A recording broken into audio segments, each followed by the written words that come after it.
All right, let's do some NFL stuff. Yeah, I mean, and look, it's, while there is a lot of bad news out there, and, you feel for Wimbledon not being able to go on, the Olympics, soccer tournaments, the NBA, Major League Baseball, the NHL, boxing, mixed martial arts, like a lot of these. I mean, it's terrible, the news out there. Events getting canceled, fights getting postponed, games are all gone, playoff spots are now disappearing.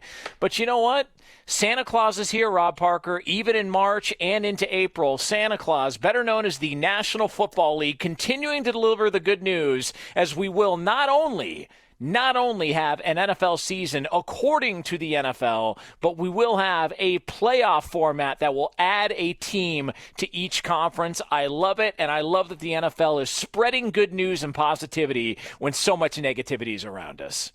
As usual, another money grab by the National Football League. Another terrible idea just based on greed. Please tell me what was wrong with the NFL playoff system. Absolutely nothing. What they did is water down the product again. Then now with this new format, that means that the dreadful Pittsburgh Steelers would have made the playoffs this past year at 8-8, and they were bad. Why are we doing this? Why are we allowing teams with barely winning records to make the playoffs? It doesn't make sense. It wasn't broken. There was no reason to add two teams, one from each conference. It's all about how much more money can we extract from the networks to line our pockets. I get the money thing, but there's also an integrity thing that matters in the game. If that's the case, let everybody, Jonas, make the playoffs and have a 32-round, 16-round playoffs so that everybody plays and we play football for 10 weeks after the season.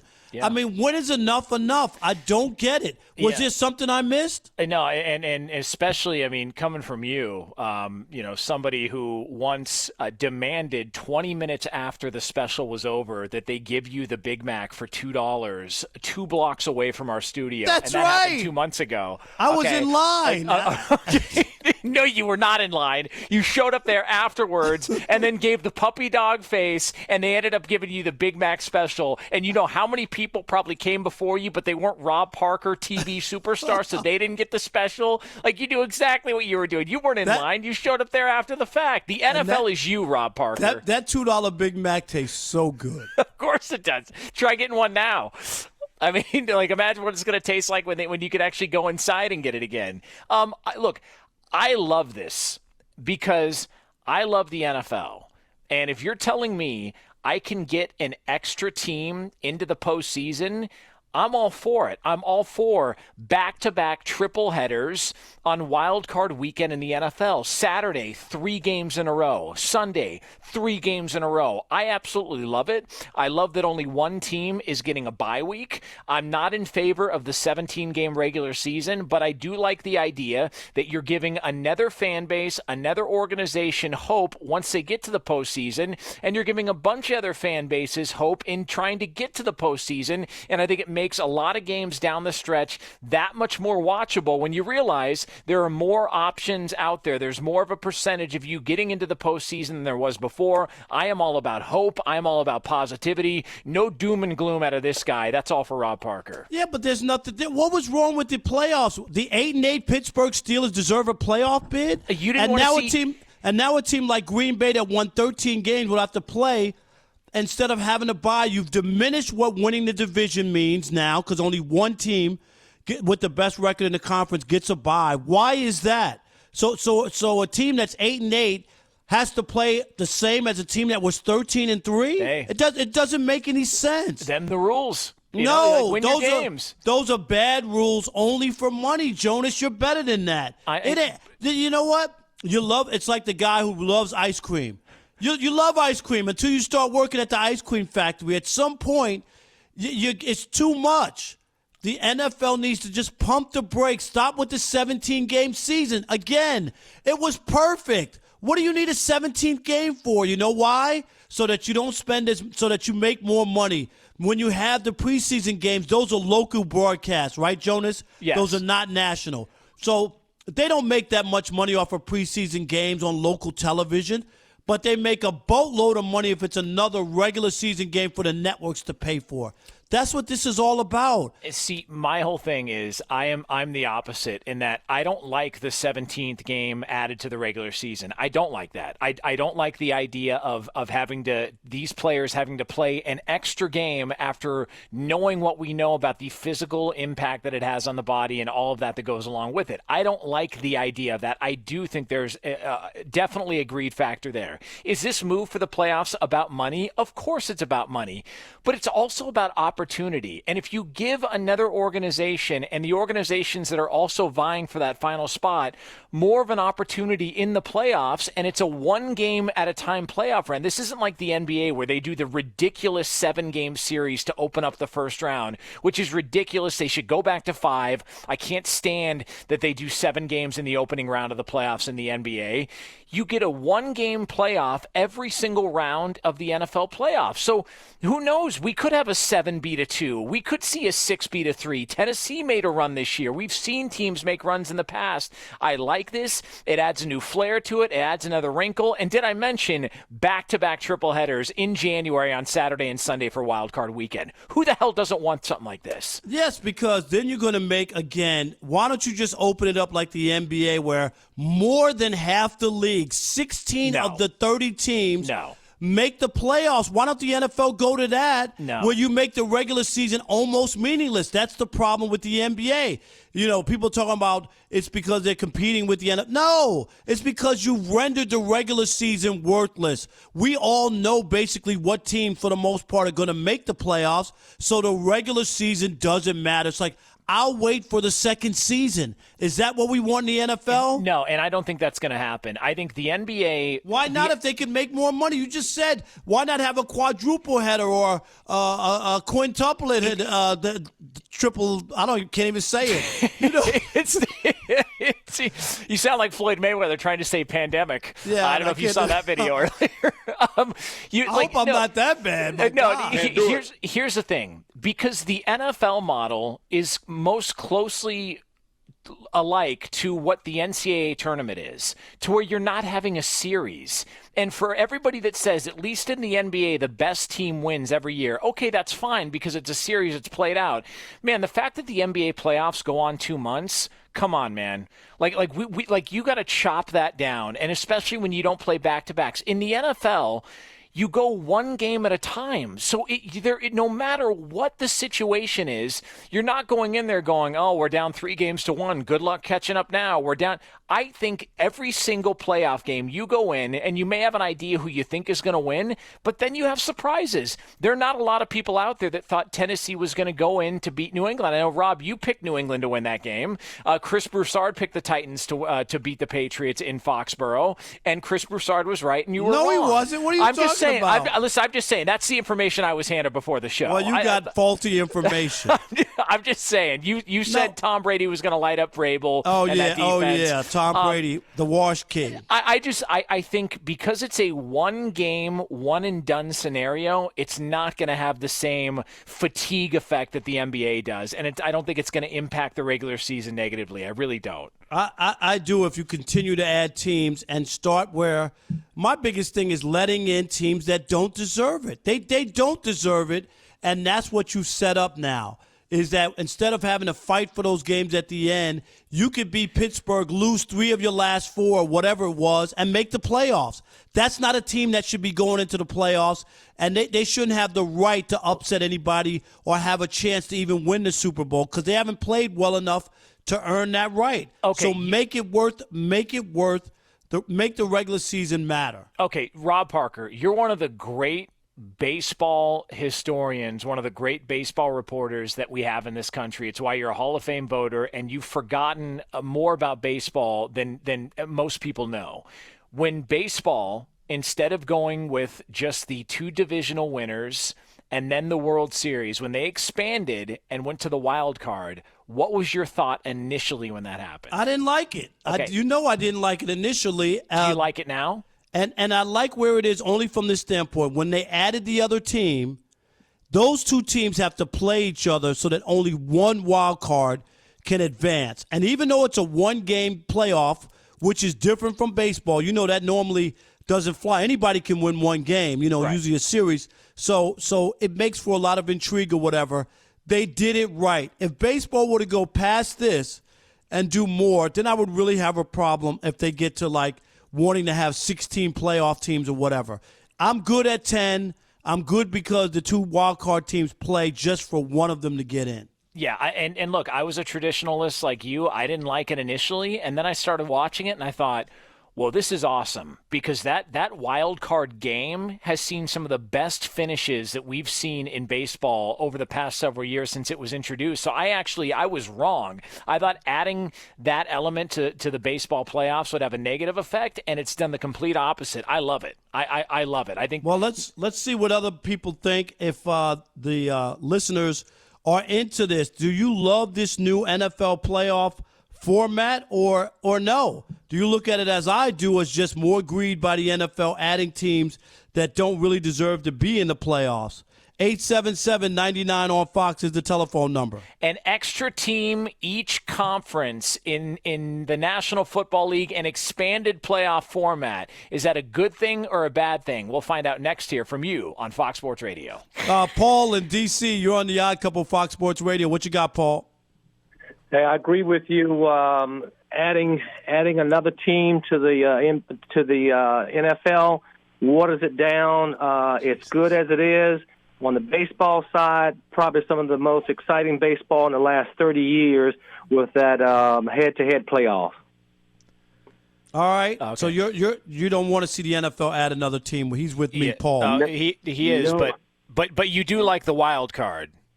Oh, the wild card is the best. The wild card is the best thing in the last 30 years. Yeah, because they added that. They added that game, that to the original playoff format. No, I get that one, but I'm just saying I don't want teams that don't deserve it when you start letting too many in, and now it's just two more teams that we didn't need. The playoffs were fine. Jay in Massachusetts, you're on the Odd Couple Fox Sports Radio. What you got, Jay? Yeah, how you doing, Rob? Doing good. I want to say I agree with you. And I disagree with you because last year there were some teams that should have made it to the playoffs that didn't make it to the playoffs. I'm a diehard Steelers fan. We did not belong in the playoffs. I agree with you on that. Yeah, they weren't good enough last year. No, if we would have made it to the playoffs, I don't even know if I would have watched it. Wow, come on. You knew it would have been I'm a diehard Steelers fan. How are you a Steeler fan in Massachusetts? How'd that happen? I'm from New Bedford, Massachusetts, and I can hear your accent. That's what I'm saying. You don't sound like you're from Pittsburgh. We are a bunch of Patriot haters around here that you wouldn't believe. I need to come to your town. Yeah, you got room. You got room during the quarantine for Rob Parker. That sounds like his type of place. That's right. Is there room at the inn for me? Thanks, Jay. Appreciate it. What about Michael in Cincinnati, one of my old stopping grounds? You're on the Odd Couple Fox Sports Radio. What's going on, folks? What's going on, Jonas? What's happening?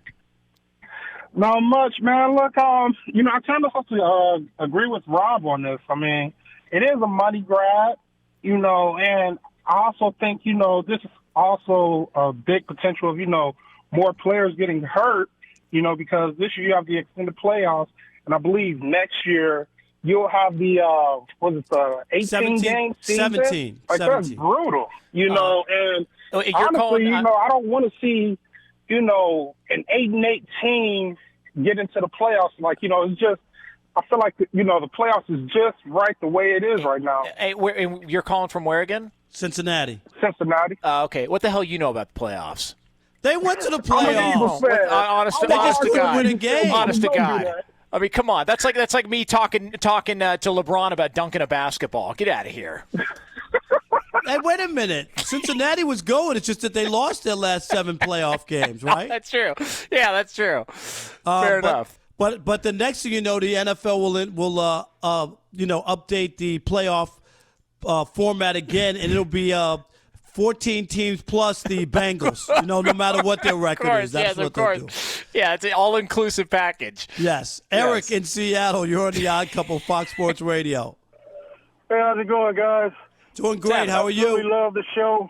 Thank you. I just want to say that it's terrible. They're just watering it down. It's absolutely ridiculous. They're going to let an 8-8 team, maybe even a 7-9 team, get in there, and it's just I don't like it at all. I agree with you, Rob. Yeah, let's just leave it. Make you have to earn a playoff spot. All right. Yes, and hey, Rob, my boys got something to say. Hold on, one, two, three, boys, go. Niners for life. My boys, Niners for life up here in Seattle. All right, man, there it is. Nice. There you go. I love that. You know what I like about that? Raising fans in enemy territory. That's I know. Niners for life, man. That's awesome. That's good parenting right there is what that Eric, is. I admire that, my man. There you go. Raise your boys right. How about Ryan in North Dakota? You're on the Odd Couple, Fox Sports Radio. Yeah, I was just following up on that. I guess I'd follow up on that last caller and say that, you mentioned had 7 and 9 team getting in there. My suggestion is that having a 7th team isn't all that bad, but maybe if the 7th team in the AFC has a losing record, then the 8th team in the NFC gets to go instead and jump conferences and see what kind of hell they can raise over there. Yeah, that might be a lot. I hear you, but you never know. But Ryan, let's make the regular season matter, and let's not just let anybody in just to collect another game check from network television. It's one extra team. No, it's one extra team in each conference. Yes, it's not going to make the regular season not matter. All right, so what we've established here, Rob Parker, Jonas Knox here on Fox Sports Radio, in for Chris Broussard here on The Odd Couple. Rob Parker is only going to watch 2 of the 3 wildcard games on Saturday and Sunday as a protest to the extra game being added. All right, is that what you're promising us here in January? I didn't say that, but I'm just telling you I don't like it. All right. Well, next time they throw you 13 instead of 12 all flat wings, I want you to take it back. Tell them to take it back because you think it's too many wings. Just take it back. Well, I'll eat it, and then I'll give them the bones to take back. Good, fair enough. Our next guest is Brady Quinn, the former NFL quarterback, Fox Sports football analyst, of course. His Twitter is @Brady_Quinn. And, yes, you can check him out. Knox and Quinn, Sunday nights, 8 to 11 p.m. Eastern, right here on Fox Sports Radio. What's up, Brady? Not much, Rob. Always a pleasure to talk with you. And, hey, Jonas. Hey, what's up? That other guy. Yeah. Come on now. Jonas and I were talking about, come on, Brady, before we get into the football, there's plenty. Have you ever had a pimple or anything? I've never seen anybody. What kind of football player are you with perfect skin, your hair? You have everything. You got all your teeth, too?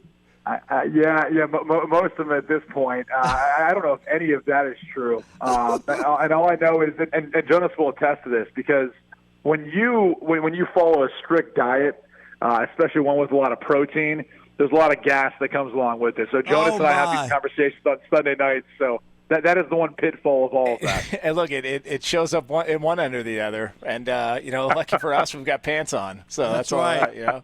Definitely. Well, let's talk about Cam Newton. Are you done hitting on him, Rob? By the way, yeah, that's it. All done. All done.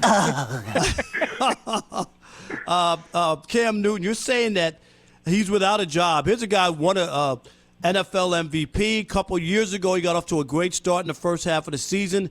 He was in the MVP talk then. He's gotten hurt. That's the reason. But supposedly he's healthy. He's okay now. But you say he shouldn't sign with a NFL team right now. Why is that? I mean, if I'm him, especially considering I think his attitude and just his demeanor, I would rather wait for more clarity after the draft. I think we all are looking at Cincinnati taking a quarterback, probably Joe Burrow, Miami taking a quarterback, the Chargers probably taking a quarterback. So that's 3, and it could be Tua, Joe Burrow, Justin Herbert, whoever. And so if that's the case, I'm not sure what are the teams out there outside of New England that you could really make a case that really need a quarterback, and they might not feel like they really need one. They might want to roll with Stidham. So I think what I would want to do if I was him is I would want to try to allow things to clarify themselves over the course of this month, and then after that, be able to then understand the situation that I'm going in under. Either I am going and I have an understanding that I'm competing with a guy who's an incumbent starter, it's been a little rocky, and I can go in there and potentially win the job. Or maybe there's a team that doesn't end up taking a quarterback in that spot. Maybe for whatever reason, maybe the Dolphins like Burrow, they like Tua, but the Chargers leapfrog them, and they trade up to number 2 or number 3, and they take Tua, and they don't really like, and then Dolphins don't like Herbert, and they don't like Jordan Love. or at least they don't take a first-round quarterback. So then maybe that opportunity opens up where they come around and say, all right, we'd be willing to kick the tires on Cam Newton for a year or two and see what he's capable of. He can remake himself here in Miami. So I would just want more clarity, because he strikes me as the type of guy, Rob, and you guys can tell me if I'm wrong, he's an alpha. Like, he's not coming in that quarterback room to then be told that he's a backup and he's going to sit there and try to be like a good guy. Yeah, I think it's a little bit similar to Eli Manning, to where Eli Manning just had no interest in wanting to be a backup. No, like he probably could get a job somewhere, and he's just like, I'm not into this. And Brady, you talked about this at one point in your career. There was an opportunity to stay a backup, but you wanted to go be a starter. What went into your decision? Yeah, so when I was a free agent, I got traded to Denver back in 2010, and didn't have an opportunity to play in 2010, 2011. But knew they were going to move on from Tebow. But in knowing that, I also knew that the coaching staff and everyone there in Denver felt like they had a really good chance of getting Peyton. And so I'm literally sitting in my hotel room in Kansas City visiting with the Chiefs. And at the time, I'm looking at Romeo Crennel, who was my former head coach who drafted me. There's familiarity there. Brian Daboll was the OC, so I knew the offense. And on paper, we had a great roster. So I was sitting there looking at that opportunity thinking, I can either take the chance to potentially go in as a backup and maybe play, or I can try to then, see what happens with Peyton. And I might not play at all, but, yeah, I could be with the same team again for another couple years. And so, my mindset was I wanted to go play. I played every single game of my college career, started, as a true freshman, started my fourth game from then on. And at that point in time in my career, I just wanted more of an opportunity. A lot of quarterbacks feel that way. There is a select few, though, who don't mind not starting because they might get exposed. So they don't mind playing a backup role, and they don't mind making those contracts for 10 or 12 years. And Rob and Jonas, I think you guys know who I'm talking about. Yeah, just hold a clipboard and make money for 10 or 12 years. Chase Daniel, party of one, your table is ready. Chase Daniel, party of one, your table is ready. 5 starts and the guy's made like $45 million. It's unbelievable. I'm not going to say who, but I remember having a conversation with a backup quarterback before a game, and he had just signed with his team. He ended up getting released by the team before, and this other team picked him up like a week later, and then they were having a bad year, but they needed a veteran guy. So they bring him in, and he's talking to me on the field. He says, man, I think I'm just going to try to go ask for my release. I'm kind of sick. I think I might have mono. And so he goes, I'm just going to try to ask for my release and try to get out of here, because he goes, if they put me in around this roster right now with how we're playing, he goes, this will be it for me in the league. He goes, I won't be able to play any longer.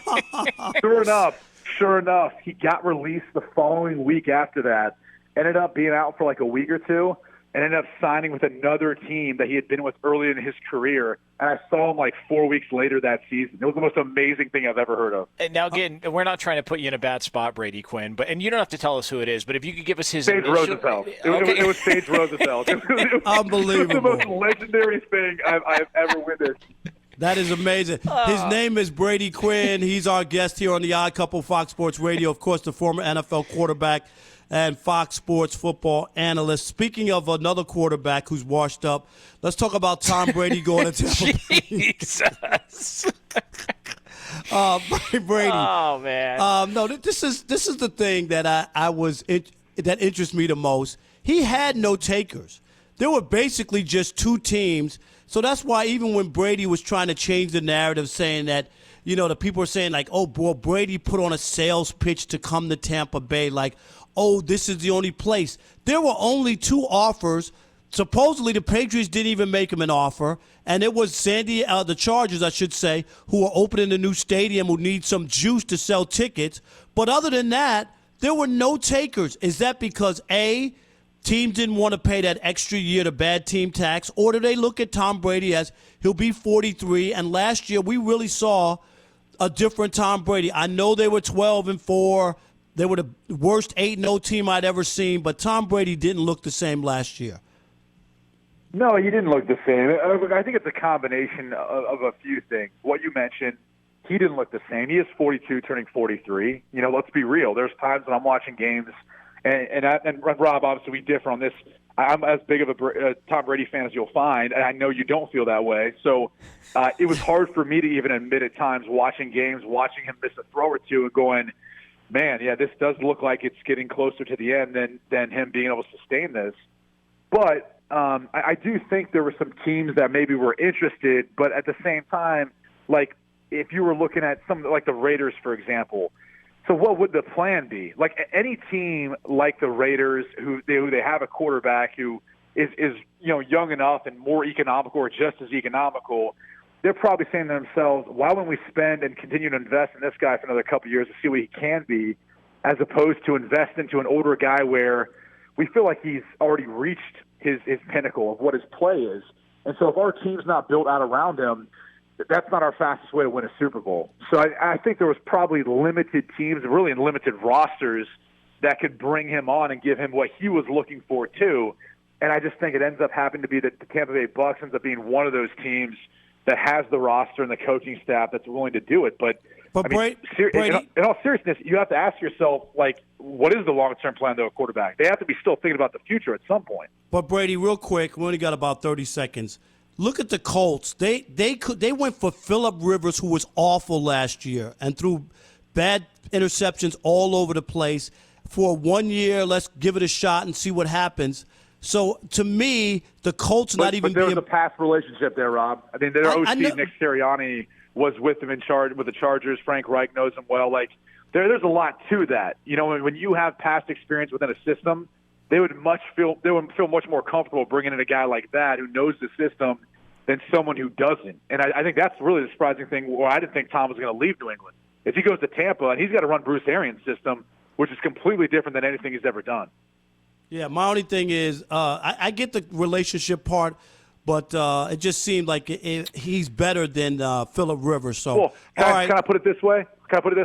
When Chris Broussard's out, who do you go to? You go to Jonas Knox, right? Because you know him. The familiarity there, all right? That's what the Colts did with Phillip Rivers. No doubt. And I got hold street on. cred. And Brady, real quick, we have Tom Brady's highlight reel from this past season.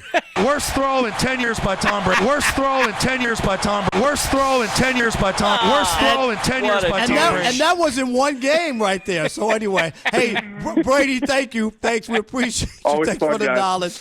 No doubt about it. Man. All right.